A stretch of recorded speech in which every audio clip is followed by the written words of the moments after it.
How do I not have more burning fists?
Whoa, whoa, whoa, whoa, whoa, whoa, whoa, whoa, whoa, whoa, whoa. I've never seen that before.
Thought I was gonna die.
The next mind refines, improves, and reforms.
GG's, dude. GG's. Brachion falls and Ashcan rejoices in its destruction. The signal forms a word. How fast was this? 31, not bad. I'll take that, I'll take that. We must find a way to free this wondrous intelligence from the Vex network. It deserves. Alright, so I'm gonna claim my emblem and do the outro. So this is my first clear. Where is it? Where is it? Where is it? Where is it? Is it Portal, Seasonal Hub, Seasonal Titles, and I got the emblem. Putting it on, I can't because equipment is locked. Alright, so the special sauce that I was missing to achieve this, believe it or not, and this might sound crazy, is just an arc energy weapon. So what this will allow you to do, you can one hit, unshield the arc harpies in the second and final encounter. Once you do break their shields in one hit, you can easily farm Worm God Caress stacks for free without using consecration, just by the normal knockout uncharged punch. That will give you stacks and heal you up and get you rolling. So this is absolutely clutch. I was using Yurtide Apex earlier. I kept wiping at the second phase of the boss because it was kind of hard for me to have consecrations to farm Worm God stacks and also DPS at the same time, which led into me messing up my Transcendence to kill the Wyverns afterwards. So having an arc weapon here is absolutely juicy, and Unfall here I think is the perfect fit. So this is the loadout that everyone is achieving this with. We have here new mob pairs because of the crazy ammo magazine ability to proc Unravel. It will fill up your full Dark Transcendence bar and give you a lot of super energy here. Behemoth is the case, and this will get your cycle rolling. So after the super is finished, you will have full darkness bar and you will get your 3 consecrations back to get your full light bar also filled up. So Unfall ups to clutch, Synestia for movement, so we can skip pre-second boss, and this will also help you skip pre-final boss. Also use the sword block to block during the second encounter in the pit. For the mod setup, I see a lot of combinations on YouTube. So people go with the triple heavy-handed, the triple hands-on with 200 melee but very low class. For me, I like to have some class just so I can dodge every now and then to pick the orbs to guarantee that I have the DR when I need it. To tank more shit and to get my armor charge. So since I'm running here more class, I don't have 200 melee, therefore I'm using 1 font, and we have here 2 hands-on and 1 special ammo finder because I'm using double special.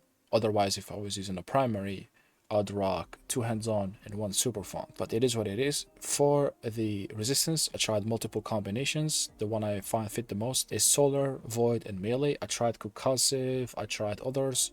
Void is necessary because of the boss AoE attack, and most of the Minotaurs do Void damage, the Cyclopses too, the Wyverns. Solar because a lot of the machine gun style Vex attacks will be solar. The snipers too will be solar. So Solar, Void, and melee resistance because we'll be closing personal punch and stuff, and we get meleeed back in a lot of the scenarios. So for the legs, I'm rocking here double recuperation. I see people balling with 2 strand surges to speedrun this, but for the sake of safety and since I have low health, I'm taking 2 recuperations instead of 1 because my health stat is kind of low here with the armor I'm kind of using. So for the stat bonuses, absolutely MVP.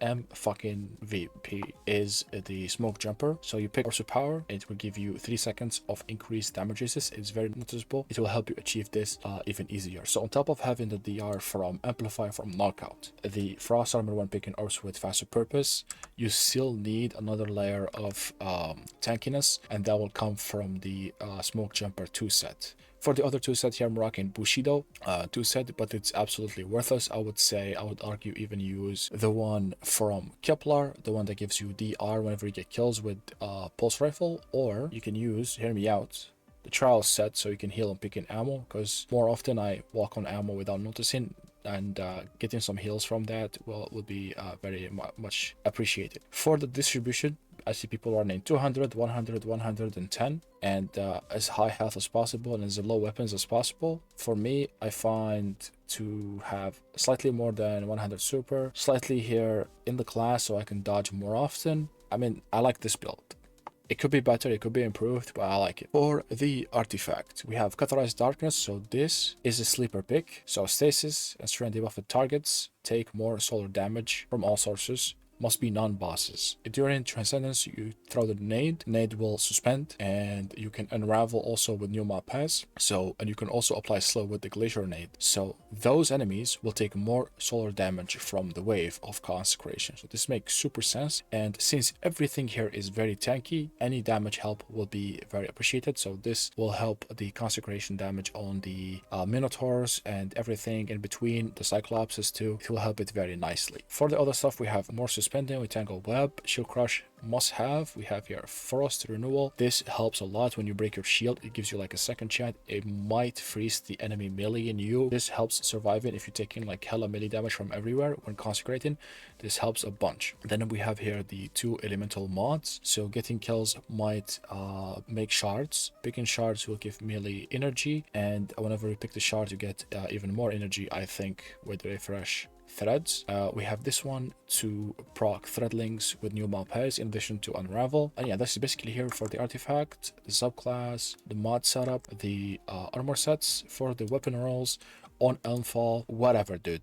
Like whatever, absolutely whatever. I only use this to break the shields and then get Worm God roll in for free without any consecrations spent. And yeah, for the Eager roll, here we have Eager Edge and Sharp Harvest in case we really badly need special. This is basically for the video. Dim link would be in the pinned comment. It took me a couple days to learn and achieve this. I will not pretend that this is my first try. I might release a fail tag, a couple failing compilations, but I don't think people care. And hopefully now that I have this out of the way, I can get back to my regular upload, because I couldn't for the life of me think about making any other video without getting this done solo. Hopefully the videos will help you guys in your Destiny 2 journey, even if right now it's very dark times. So yeah, thank you for watching. See you on the next one. Good luck farming, and I'm out.